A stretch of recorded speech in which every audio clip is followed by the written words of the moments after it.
प्रिय विद्यार्थियों, आज का हमारा टॉपिक है बर्नौली का प्रमेय, बर्नौलीज थ्योरम।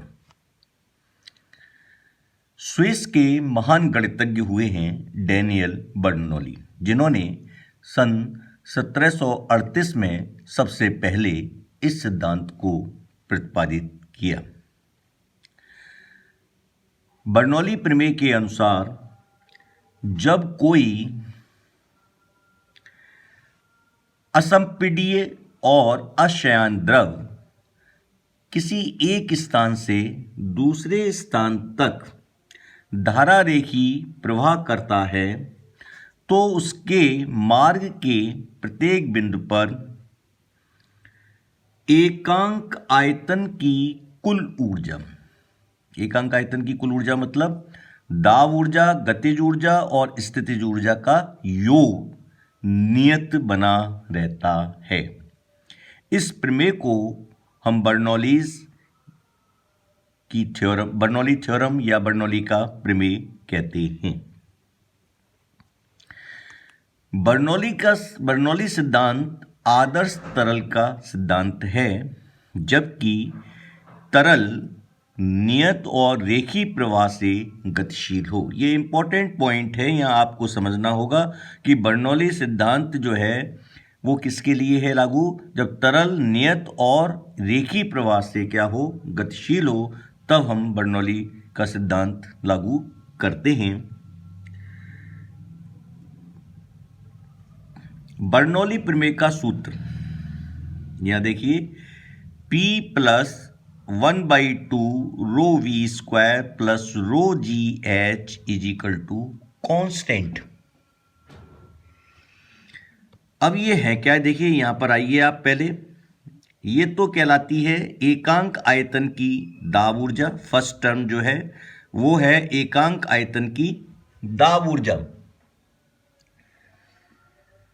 सेकंड टर्म एकांक आयतन की गतिज ऊर्जा 1/2 rho V square, and third term rho G H एकांक आयतन की स्थितिज ऊर्जा। और इस प्रकार से दाब ऊर्जा प्लस गतिज ऊर्जा प्लस स्थितिज ऊर्जा का योग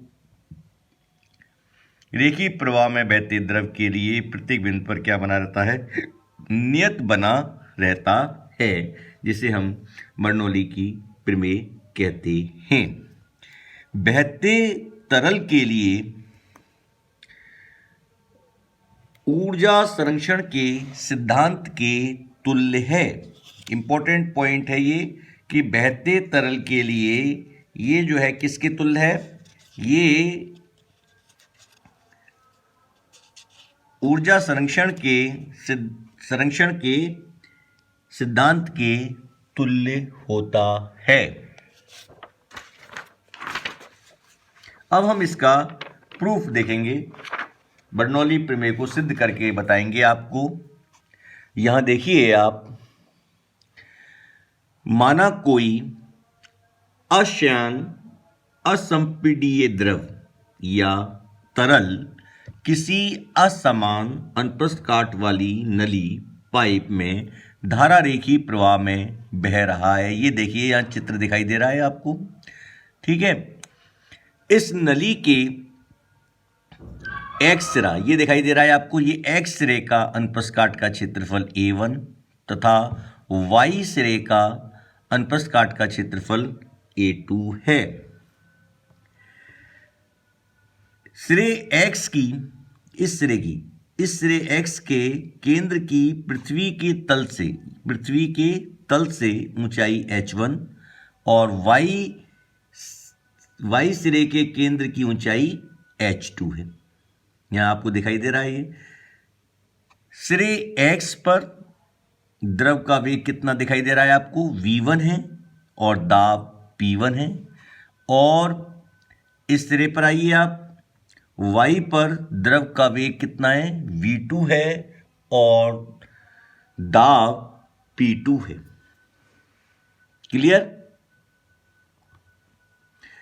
1 सेकंड में नली के सिरे x में प्रवेश करने वाले द्रव पर किया गया कार्य। अब हम सबसे पहले कैलकुलेट करेंगे 1 सेकंड में नली के सिरे x में प्रवेश करने वाले द्रव पर किया गया कार्य। जैसा कि आप जानते हैं W1 कार्य किसके बराबर होता है? बल गुणा दूरी के।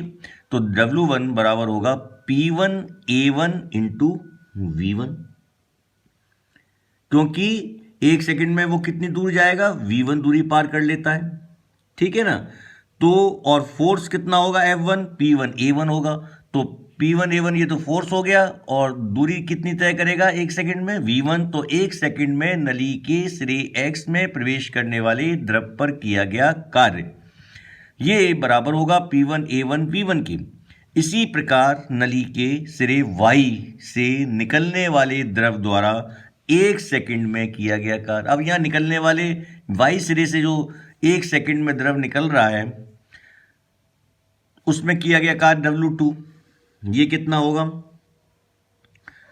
वही सेम ऊपर वाला जो बताया है, इसमें क्या हो जाएगा? Y सिरे पर क्या हो जाएगा? P2 A2 into V2। अतः 1 सेकंड में द्रव पर किया गया कुल कार्य सिंपल है, W बराबर हो जाएगा W1 minus W2, P1 A1 V1 minus P2 A2 V2। Clear? ये है हमारा समीकरण नंबर 1। बात समझ में आ गई?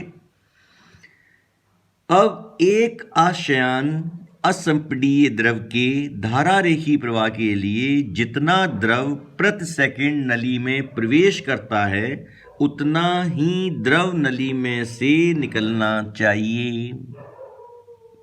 समझ में आ गया? जितना या 1 सेकंड में द्रव प्रवेश कर रहा है, उतना ही द्रव नली में से निकलना भी चाहिए। यानी सिंपल शब्दों में कहूं तो सांतत्य समीकरण से आप जानते हैं, पीछे मैं आपको बता के आया हूं, A1 V1 बराबर A2 V2 बराबर कितना होगा? m अपॉन रो के। और m क्या बताया है यहां पर? प्रति सेकंड प्रवाहित द्रव की मात्रा। तो उपरोक्त मान को हम समीकरण 1 में उपयोग करेंगे। इसमें उपयोग करेंगे इसका, तो द्रव पर किया गया नेट कार्य, द्रव पर किया गया नेट कार्य कितना हो जाएगा? सिंपल है, P1 minus P2 m upon rho. ये क्या बन गया हमारा? समीकरण नंबर 2। ओके, तो हम यहां आ गए, द्रव पर किया गया नेट कार्य बराबर होगा P1 minus P2 upon m upon rho के। द्रव की गतिज ऊर्जा में वृद्धि, ये आप जानते हो कि यहां पर वेग कितना है? V1 है, और यहां वेग कितना है? V2 है। और ये भी आप जानते हो कि V2 का मान V1 से अधिक होगा, क्योंकि ये अनुप्रस्थ बड़ा है और ये अनुप्रस्थ क्या है? छोटा है। तो द्रव की गतिज ऊर्जा में वृद्धि बराबर होगी 1/2m V2 square minus V1 square के।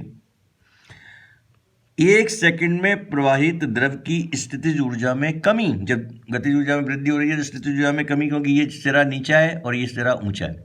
तो 1 सेकंड में प्रवाहित द्रव की स्थितिज ऊर्जा में कमी कितनी होगी? mgh1 minus h2। ये हमारा समीकरण 4 बन गया। कितना बन गया? समीकरण नंबर 4। अब देखिए आप 3 और 4 से, अब हम 3 और 4 की बात कर रहे हैं। 3 और 4 से द्रव की ऊर्जा में नेट वृद्धि 1/2m V2 square minus V1 square minus mgh1 minus h2। समीकरण नंबर ये कितना हो गया? 5।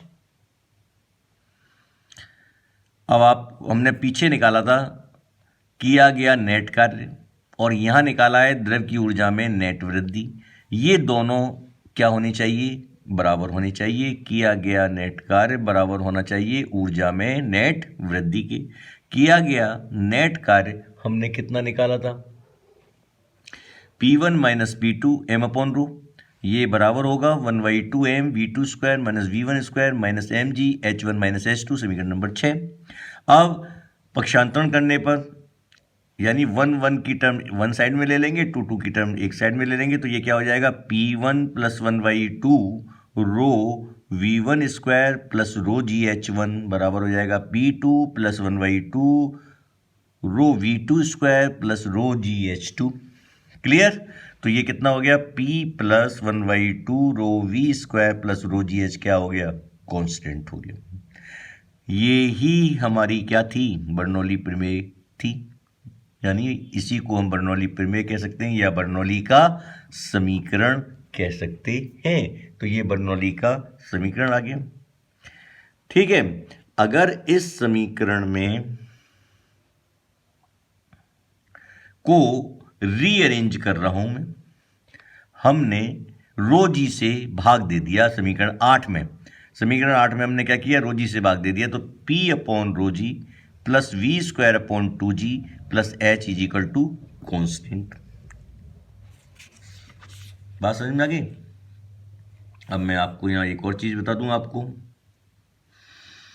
कि उपरोक्त समीकरण में ये 3 जो सर्किल दिखाई दे रहे हैं आपको, मैंने जो बनाए हैं, ये दाब शीर्ष, इसको दाब शीर्ष कहते हैं।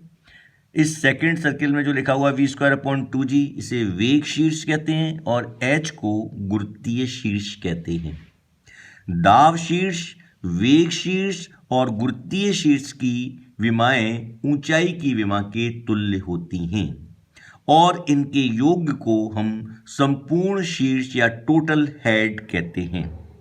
तो ऑल्टरनेट परिभाषा के रूप में हम कह सकते हैं कि बर्नौली प्रमेय के अनुसार एक असंपीड्य अशयान द्रव के धारा रेखी प्रवाह में द्रव के प्रत्येक बिंदु पर दाब शीर्ष, वेग शीर्ष और गुरुत्वीय शीर्ष का योग सदैव नियत बना रहता है। तो इस प्रकार से आज आपको हमने बताया कि बर्नौली प्रमेय का कथन, बर्नौली प्रमेय का सत्यापन सिद्ध, बर्नौली प्रमेय को हमने सिद्ध किया। यदि आपको ये वीडियो पसंद आया हो तो लाइक करें, सब्सक्राइब करें। Thank you very much.